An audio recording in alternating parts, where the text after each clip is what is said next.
Here with Michigan coach Kevin Sullivan, head coach of coach of Ben Flanagan, the 10,000 meter champion. Just describe your emotions that last lap. I mean, I was pretty excited with him going into it. Like with a K to go, he gave me a thumbs up, and you know he's a good communicator during the race. He likes feedback from me, and he'll give me kind of keys on where he's at. So with 1,000 to go, he gave me a thumbs up. With 600 to go, I just told him to be patient and wait for the move, and he just looked at me and shook his head, and that's when I knew that he was in it to win it. And I didn't know whether he was going to, but he was definitely going to be there when push came to shove, and that's what he did.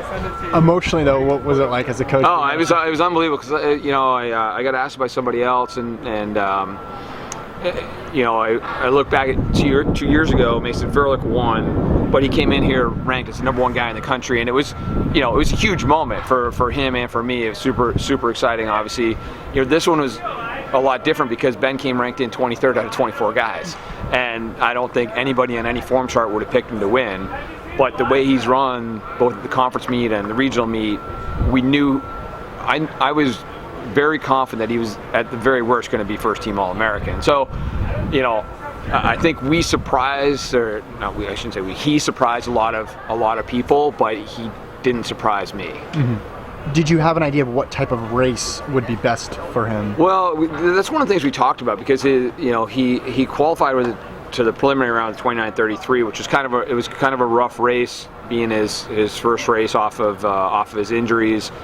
And then both the conference meet and the preliminary round were slow, 15 flat through 5K.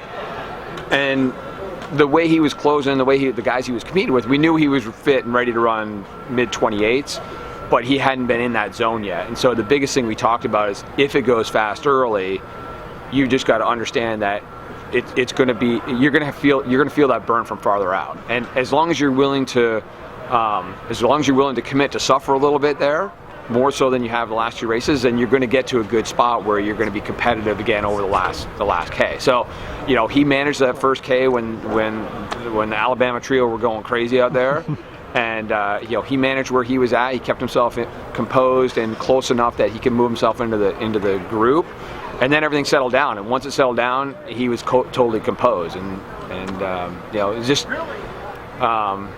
Pretty textbook execution for and that's just fifth-year senior. He's got a lot of experience, and he knows what his limitations are and what he can handle, and he did a good job of managing that race.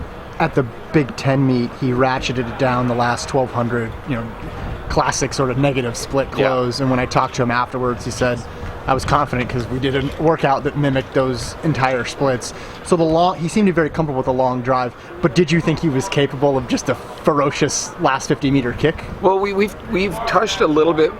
We've touched on a little bit more speed work the last month or so. He responds well to it. So we've tried to incorporate a little bit more into the training cycle, and he's a pretty low volume guy because he's had some injury issues. So he's responded well, and he feels good coming out of it. Gives him confidence, and so the last couple of workouts we've had where we've touched on that stuff, he's been running down our sub 4 miler, and so I knew he was ready to compete if he's in the mix. You've coached him all 5 years. He said, quite the journey. What's it been like to work with him? Well, I actually only coached him for 4 years. Okay. I didn't recruit Ben to Michigan. The previous coach did, but it's been great because I came in and he'd have been under another coach for a year, and he welcomed me in and was willing to accept my training philosophy, and we just really resonated very well as a coach-athlete. We've got a great coach-athlete relationship, and that goes a long way to building trust and confidence in what we're doing on a daily basis. He's a great guy to work with, through the ups and downs. He's for the most part managed to be able to just keep a good positive spin on things when there were some really dark times in the last year where he didn't know whether he was going to be racing at a conference level or national level again. So just a testament to, he's just a great kid. I mean, what is that though? Like, what does he have that makes him unique in that regard? I mean, it's just I mean, it's just an inner confidence in his ability, and you feed off it as you start competing. You start competing better. But it's one of those. It's not a real coachable quality. You see guys either have it or they don't, and he's just one of those guys that has it. He has a belief in his ability. He has an ability to push through points where other guys are willing to give up, and that sets him apart from a lot of other athletes. So do you consider this like a Cinderella story for him to come in 23rd and win?